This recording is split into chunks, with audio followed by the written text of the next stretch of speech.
मेरी मम्मी ने अभी तक मेरे ठंड के ग्लव्स रखे नहीं है, क्योंकि वो मुझे अभी भी पहनने पड़ रहे हैं। गर्मी इतनी है, नहीं पहनूंगा हाथ जल जाएंगे। कल मुंबई का एक दोस्त मेरे से मिलने आता है, कहता है यार ये बात बताओ, तुम्हारी दिल्ली में बहुत ज्यादा गर्मी है, गरम गरम हवाएं मुंह पे लग रही हैं। मैंने कहा उसे गरम हवाएं नहीं बोलते, उसे बोलते हैं लू के थपेड़े। 2 मिनट बाहर चले जाओ आप, जल के राख हो जाओगे। गर्मी का एक अलग ही खेल चल रहा है, और ये कोई नॉर्मल खेल नहीं है, ये है मौत का खेल। मेरी मम्मी ने अभी तक मेरे ठंड के ग्लव्स रखे नहीं है, क्योंकि वो मुझे अभी भी पहनने पड़ रहे हैं। गर्मी इतनी है, नहीं पहनूंगा हाथ जल जाएंगे। फेस का हाल देख ही सकते हो, जला पड़ा है गर्मी में। तो भाई इसी गर्मी से बचने के लिए मैं चला गया दिल्ली मेट्रो में। मैंने कहा अपना एसी में ऑफिस जाऊंगा, चिल मारूंगा। मेट्रो में अंदर एंट्री, अच्छा सबसे बड़ी बात ये होती है मेट्रो में आपको सीट मिलना। मेट्रो के अंदर सबसे बड़ी बात है, अगर आपको सीट मिल गई आप बहुत लक्की इंसान हो। मैं मेट्रो में चला गया, अब मुझे सीट मिल गई और ठंडी ठंडी एसी की हवा, मेरे को सीट मिल गई, मैं था लक्की आदमी, बैठ के मैं सो गया। दूसरी किस्मत वाली बात होगी आपकी स्टेशन पे आंख खुल जाए जहां पे आपको उतरना है, और मैं वो लकी इंसान, जैसे ही मेरा स्टेशन आता है मेरी आंख खुल जाती है और मैं देखता हूं गेट खुले हुए हैं, मैं बैग उठा के तुरंत भागता हूं और गेट मेरे मुंह पे बंद।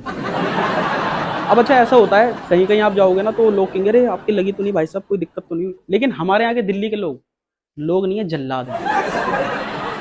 2 ग्रुप पीछे हंस रहे होंगे। भाई साहब नाक भिज गई लोंडे की, नाक भिज गई नाक। और 2 को और बता रहे होंगे भाई साहब मुंह पे लगी है, सीधे दरवाजे मुंह पे बंद हुए हैं, सीधे दरवाजे। अब इसमें सबसे बड़ा चैलेंज पता है क्या हो जाता है, कि पीछे मुड़ के उन लोगों से नजरें मिलाना, उन लोगों से आई कांटेक्ट करना कि अरे भाई साहब वो यहाँ थोड़ी उतरने का, वो दूसरे स्टेशन उतरने का। ये सबसे बड़ा चैलेंज हो जाता है। जल्लाद है, दिल्ली के लोग नहीं है। अब मेरी किस्मत शुरू से खराब रही है, लोग अच्छी मानते हैं लेकिन मेरे हिसाब से बहुत खराब रही है। मैं अपने घर चला गया, मुझे लग रही थी बहुत गर्मी, कूलर फेल। मैंने कहा यार एसी लगवाया जाए। मैं दुकान पे गया, मैंने भाई एक एसी फाइनेंस करो। उनने मुझे धक्के मार के निकाल दिया, कहता आपका सिविल खराब है। फिर मैंने अपनी बीवी के नाम पे एसी निकलवाया। इतनी भी बुरी नहीं है। फिलहाल मैंने अपनी बीवी के नाम से फाइनेंस कराया क्योंकि दहेज में मिला नहीं था। तो अब फाइनली एसी लग चुका है हमारे घर पे। 2 दिन में एसी में सोया बड़े मजे से। और भाई चेतावनी दे रहा हूँ, जिसके भी घर पे एसी लग रहे हैं आउटडोर पे शीट रख लेना, वरना मेरे जैसा हाल होगा। 2 दिन बहुत ठंडक में सोया, मुझे ठंड लगी, कंबल निकाल लिए घर वालों ने, फुल ठंड का माहौल, चिल वाली नींद आई। तीसरे दिन आउटडोर में आग लग गई।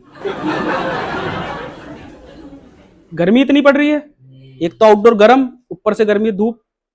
मैंने कोई बात नहीं, मैंने फिर भी अपने दिल को समझाया, मैंने नदीम कोई नहीं, कूलर जिंदाबाद, पानी भरेंगे, बर्फ डालेंगे, चिल मारेंगे।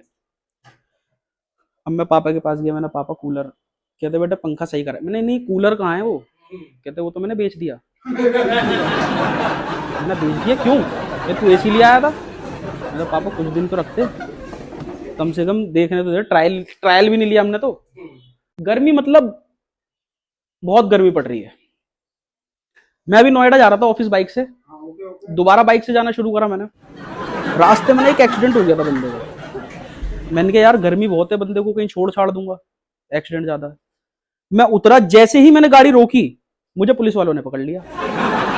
मैंने कहा सर वो एक्सीडेंट हो गया, वो हम देख लेंगे, तुम लाइसेंस दिखाओ। मैंने लाइसेंस दिखाया, कह रहे आरसी दिखाओ, मैंने आरसी दिखाई। कहते इंश्योरेंस दिखाओ, मैंने सर वो तो है नहीं। पॉल्यूशन, मैंने कहा वो तो है नहीं, अब क्या करें। इंश्योरेंस पॉल्यूशन का 15,000 का चालान कट गया।